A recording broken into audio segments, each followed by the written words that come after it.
उभ्या महाराष्ट्राचे बाकी बाब, गोमंतकीयांचे बाकी. कुडचडे या त्यांच्या आजोळ घरी बोरकरांचा जन्म झाला. या गोव्यावर बोरकरांचा भारी जीव. माझ्या गोव्याच्या भूमीत येते चांदणे माहेरा, ओलावल्या लोचनांनी भेटे आकाश सागरा. महाराष्ट्राचा अत्यंत लाडका असा कवी, कविवर्य बाभू बोरकर. उघड तुझी नयन दळा श्याम सुंदरा, उघड तुझी नयन दळा श्याम सुंदरा, उघड तुझी नयन दळा श्याम सुंदरा. भांगराचो चटा कळस, भांगराचो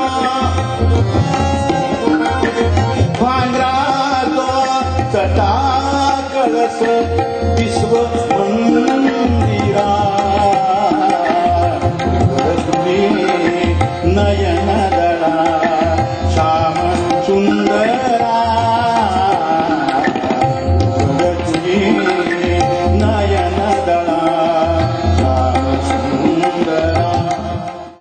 मग त्यांना सगळीकडेच कृष्ण दिसतो. म्हणजे अगदी पावसाच्या सरी आल्या तरी सरीवर सरी आल्या ग म्हणताना कृष्ण कसा उमटेना अजून, असंही ते म्हणून जातात. आणि मग त्यांची कविता कृष्णमय होऊन जाते.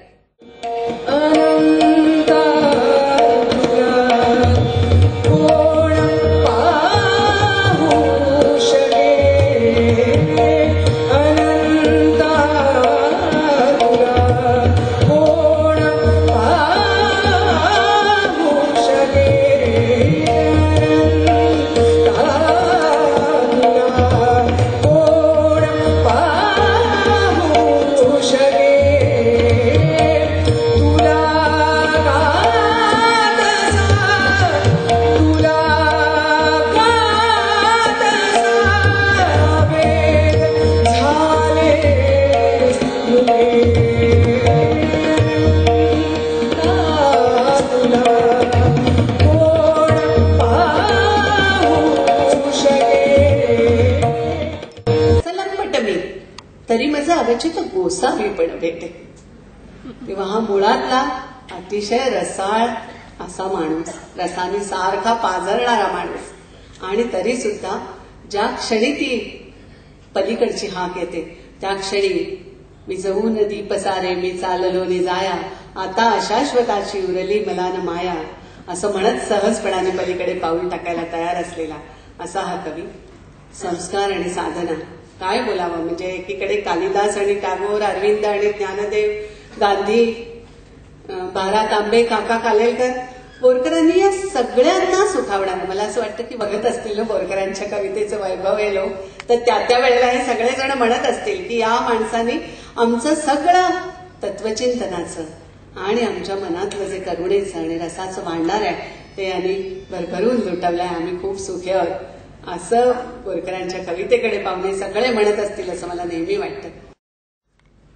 ज्ञानदेव गेले तेव्हा आटे इंद्रायणी, त्यांच्या डोही झाली विजू विजू ज्योती. ज्ञानदेव गेले तेव्हा तळा विटे गेला, बाप रखुमा देवीवरू कटीत वाकला. ज्ञानदेव गेले तेव्हा बापुडाला नामा, लागोपाठ भावंडेती गेली निज धामा. माझ्या ज्ञानराजा तेरे कळो आले आज, भर दुपारी ही तशी झाली तीन सांज. आणि ज्ञानदेवांनी समाधी घेतली त्यानंतर काय झालं याच्याबद्दल बोरकर लिहितात. आणि ते लिहिताना त्यांनी वापरलेले जे शब्द आहेत त्यातल्या त्या चित्रप्रतिमा मला भावल्या. त्याच्यामध्ये कोसळलेली भिंत, आणि या भिंतीला अनेक अर्थ आहेत. ही भिंत संस्कृतीची आहे, मराठी मनाची आहे, संतांची आहे, ज्ञानदेवांनी चालवलेली भिंत आहे. त्यांनी समाधी घेतली त्यावेळेला त्यांनी आपलं अवतार कार्य संपलं म्हणून एक वेगळ्या प्रकारे स्वतःला वेगळ्या जगामध्ये, आपल्या स्वतःच्याच एका वेगळ्या दुनियेमध्ये नेलं असं जाणवतं. आणि त्याच्यामधलं पावित्र्य आणि उदासी या दोन्हीचा संगम या चित्रामध्ये करण्याचा मी प्रयत्न केला आहे. पावसाळ्याचे क्षण माझे सोनियाचे मणी, सुखे गोवित ओवित त्यांचे ओढीत स्मरणी. काय सांगावे नवल, काय सांगावे नवल दूर राणीची पाखरे, काय सांगावे नवल दूर राणीची पाखरे.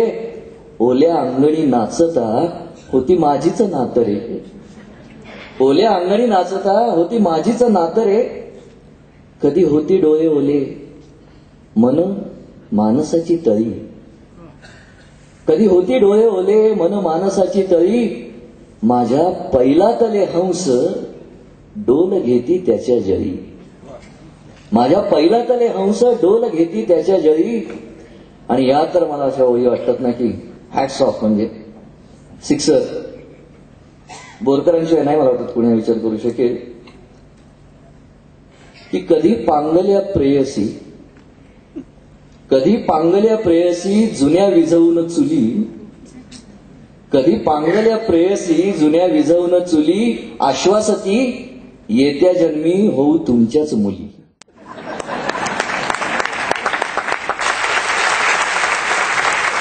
नमस्कार. बोरकरांविषयी एका ठिकाणी ऐकलं होतं, अरुणाताईंनीच एका ठिकाणी बोलताना सांगितलं होतं की ते शाळेत असताना, शाळेचा जिना उतरून खाली येत असताना मागणं एक मुलगी आली आणि त्यांचे डोळे झाकून त्यांच्या गालावर एक पापी देऊन, गोव्याची शाळा ती. त्यामुळे मी हे गाणं संगीतबद्ध केल्यानंतर अनेक जिल्ह्यांमध्ये डोळे मिटून थांबून पाहिलं.